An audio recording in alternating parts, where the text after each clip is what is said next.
J'ai faim. On mange quoi ce midi? Je crois qu'il y a du poisson et des légumes à la cafette. Oh non, j'aurais voulu un tacos. À ton avis, comment se passe la digestion de nos repas? Mais c'est quoi la digestion? Nous allons vous présenter les différentes étapes de la digestion en commençant par la bouche. La bouche est le premier segment du système digestif.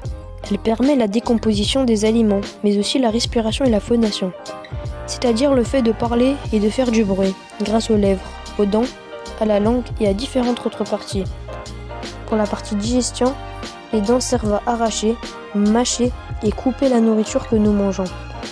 La langue, organe du goût, sert à pousser les aliments vers l'œsophage. La salive qui se mélange aux aliments facilite la déglutition, c'est-à-dire le fait d'avaler, et la digestion, car il y a des enzymes. Les glandes salivaires produisent et libèrent la salive dans la bouche.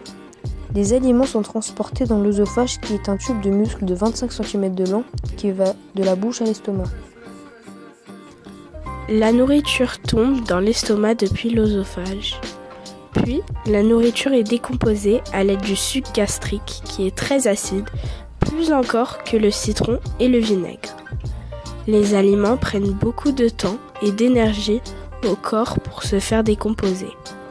Les aliments restent de 1 à 4 heures dans l'estomac.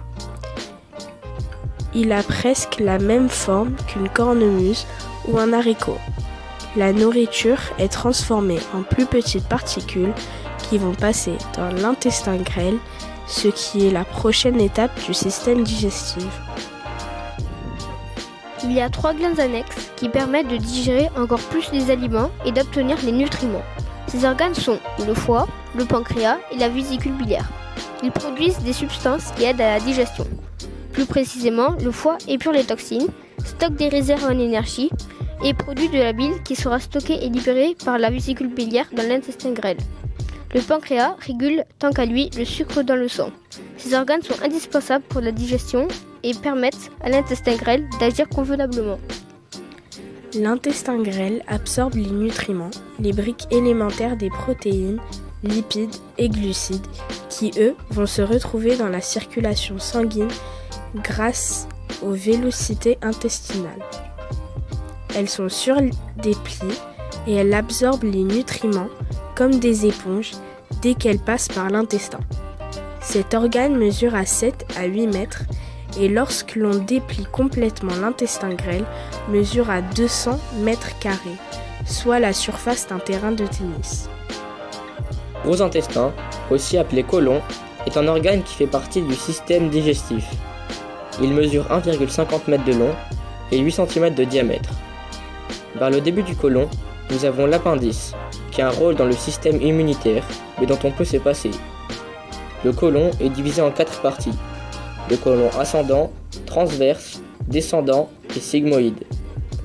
Il sert à absorber l'eau, presque 1 litre par jour, et à stocker les déchets puis les transporter vers le rectum. L'anus et le rectum constituent la fin du côlon. Le rectum fait 15 cm de long et est entouré de muscles. Il sert au stockage des selles. Les selles étant un autre mot pour parler du caca. L'anus, lui, sert à l'évacuation des selles lors de la défécation. Dans le côlon et dans d'autres parties du système digestif, il y a un ensemble de micro-organismes que l'on nomme microbiote intestinal. Nous comptons dans notre corps 90 000 milliards de ces micro-organismes. Le microbiote pèse 1 à 2 kg, ce qui fait qu'il est peut-être plus lourd que le cerveau. 1 gramme d'excréments humains peut contenir plus de bactéries que d'humains sur Terre. Et le microbiote peut évoluer en fonction de l'alimentation et de l'âge. Chaque personne possède un microbiote qui lui est propre, et il nous protège contre des maladies. Le microbiote est un véritable écosystème. Une diminution de 30% peut entraîner un diabète de type 2 ou certaines maladies chroniques. Fumer est également très mauvais pour la santé du microbiote. Un bon microbiote intestinal nous permet d'être en bonne santé. Ah, j'ai tout compris. Les aliments passent par la bouche et par l'œsophage, puis ils sont malaxés et prédigérés dans l'estomac. Ils se transforment en nutriments dans l'intestin grêle où ils sont absorbés. Ensuite, les éléments non absorbés, les déchets, passent par le côlon et sont stockés dans le rectum avant de sortir par l'anus lorsque nous sommes aux toilettes.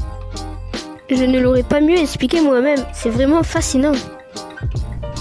Bon appétit!